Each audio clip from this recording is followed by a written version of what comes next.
Ergayga Turkiga ee wada hadallada Somaliland iyo Somaliya Shirar Somaliland ayaa maalmihii u dambeeyay ku sugnaa magaalada Addis ee dalka Itoobiya.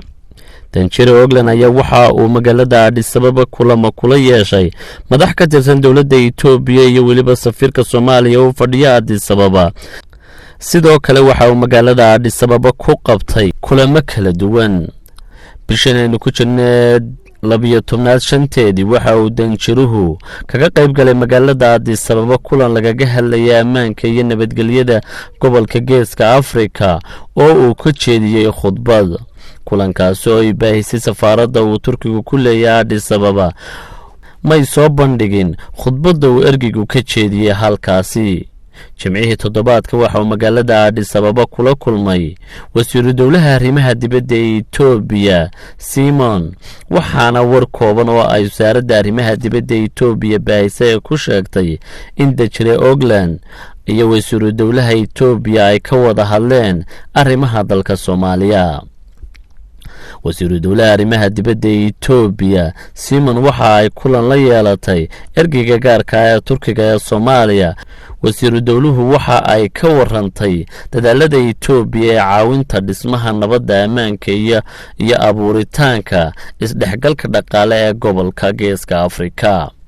ergayga gaarka ah waxa uu Itoobiya ka bogaadiyay dadaalka ay ka wado gobolka, waxaanu sharaxay siyaabaha kala duwan ee Turkigu gacan uga geysan karo dib u soo celinta nabadda iyo deganaanshiyaha Soomaaliya.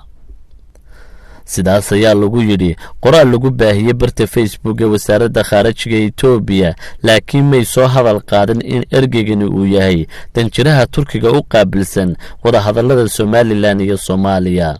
Shirar Somaliland waxa uu sidoo kale la kulmay safiirka Soomaaliya oo fadhiya Addis Cabdixakiin Cabdilaahi Came iyo gudoomiyihii hore baarlamaanka Puntland ee dhawaan xilka laga qaaday Cabdixakiin Maxamed Dhoobo oo ku sugan magaalada Addis.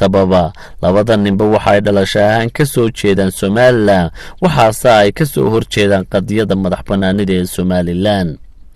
ma jiro wax war ah oo uu ergayga Turkigu ka soo saaray kulamadaas, waxaase kulamadan uu ka qayb galayay qaarkoodna uu abaabulayay isagoo ergayga wada hadallada ee Somaliland iyo Somaliya, waxaanay dabcan u muuqataa in ergaygu uu ku mashquulsan yahay hawl ku saabsan shaqada uu Turkigu u xil saaray ee wada hadallada Somaliland iyo Muqdisho ee wada hadallada Hargeysa iyo Muqdisho, balse aanay Somaliland si toos ah uga dhex muuqan.